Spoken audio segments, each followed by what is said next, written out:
নমস্কার বন্ধুরা। তো আজকের রেসিপি হচ্ছে মিনি নিমকি। তো দেখো কত সুন্দর আমার নিমকিগুলো হয়েছে। তো চলো কিভাবে আমি বানিয়েছি তোমাদেরকে দেখাচ্ছি। তো ফার্স্টে আমি এখানে এক বাটি কিন্তু ময়দা নিয়ে নিয়েছি। তোমাদের এই মাপটা কিন্তু দেখতে হবে।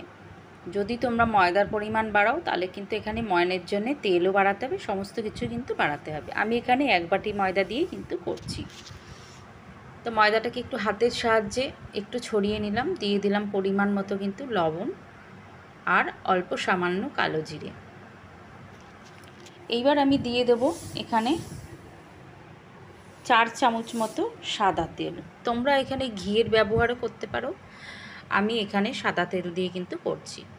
তো দেখো আমি 4 চামচ তেলই কিন্তু এখানে দেব। এইবারে কিন্তু ময়দাটাকে খুব ভালো করে মিশিয়ে নেব। তেলটাকে ময়দার মধ্যে কিন্তু খুব ভালো করে হাত দিয়ে কিন্তু মিশিয়ে নেব। 1 মিনিট ধরে কিন্তু এটাকে মিশিয়ে নিতে হবে, যেহেতু লবণ রয়েছে, তেল রয়েছে, সমস্ত কিছু কিন্তু খুব ভালো করে আমি কিন্তু মিশিয়ে নিচ্ছি। তো দেখো এই রকম যখন পরিমাণ হবে, দেখতেই পাচ্ছ ময়দাটা একটু শক্ত হয়ে গেছে, ভাঙছে না, তখনই বুঝতে পারবে তোমরা কিন্তু ময়ানটা খুব ভালোভাবে দেওয়া হয়েছে। তো অল্প অল্প জল দিয়ে কিন্তু আমি ময়দাটাকে মেখে নেব। খুব বেশি শক্ত ডো করব না, আবার খুব পাতলাও কিন্তু করব না। যতটা কম পরিমাণে জল দেওয়া যায় ততটাই কিন্তু তোমাদের ব্যবহার করতে হবে, তাহলেই কিন্তু নিমকি খাস্তা হবে, একদম পারফেক্ট হবে।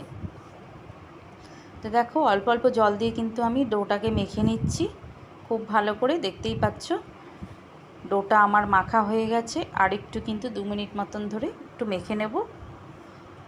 খুব বেশি দেখো শক্তও হয়নি, আবার খুব বেশি কিন্তু নরমও হয়নি, একদম অল্প জল দিয়ে আমি এটাকে কিন্তু মেখে নিয়েছি। যেহেতু ময়ান দেওয়া রয়েছে এখানে কিন্তু বেশি জলের ব্যবহার করা যাবে না।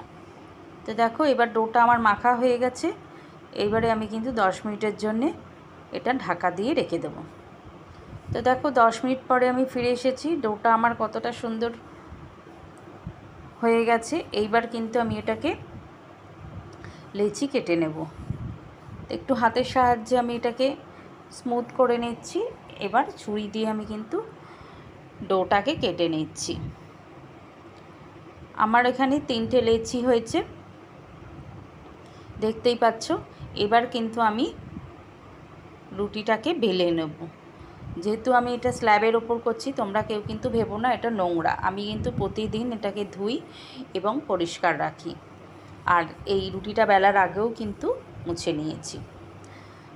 তো দেখো কিভাবে আমি বেলি, যেহেতু ময়দা, তার জন্য কিন্তু বেশ কিছুক্ষণ ধরে খুব ভালো করে কিন্তু রুটিটাকে বেলে নিতে হবে এবং একদম ট্রান্সপারেন্ট করে বেলতে হবে, তাহলেই কিন্তু নিমকিটা খাস্তা হবে। যদি তোমরা মোটা করে বেলো তবে কিন্তু নিমকি নরম হয়ে যাবে, পরে কিন্তু খাস্তা হবে না। তো দেখতেই পাচ্ছ কতটা পাতলা হয়েছে এবং ট্রান্সপারেন্ট হয়েছে। এইবার কিন্তু আমি আরেকটু বেলে নিচ্ছি, যেহেতু ময়দা একটু তুললে পরেই কিন্তু এটা সিঙ্ক করে যায়। এইবার দেখো ছুরির সাহায্যে আমি কিন্তু সরু সরু করে কেটে নেব। যেহেতু মিনি নিমকি, এটা একদম ছোট ছোট নিমকি, তার জন্য কিন্তু একদম সরু সরু করে কাটতে হবে।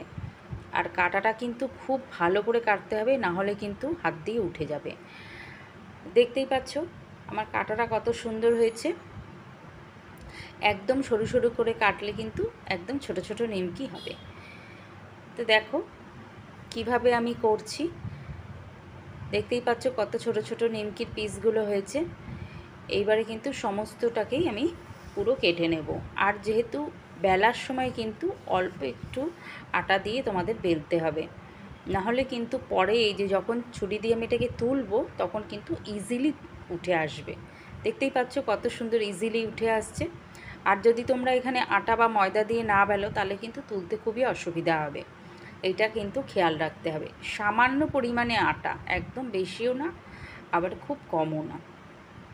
দেখো সমস্তগুলো কিন্তু আমার কাটা হয়ে গেছে নিমকিগুলো। এবার আমি একটা প্লেটের মধ্যে তুলে নিচ্ছি। আর এইদিকে আমি কড়াই বসিয়ে দিয়েছি। কড়াইয়ের তেল কিন্তু গরম হয়ে গেছে। গ্যাসের ফ্লেমটাকে কিন্তু একদম মিডিয়াম টু লোতে করে রেখেছি। প্রথমে হাই করে কিন্তু তেলটাকে গরম করে নিয়েছি, তারপরে কিন্তু লো করে দিয়েছি।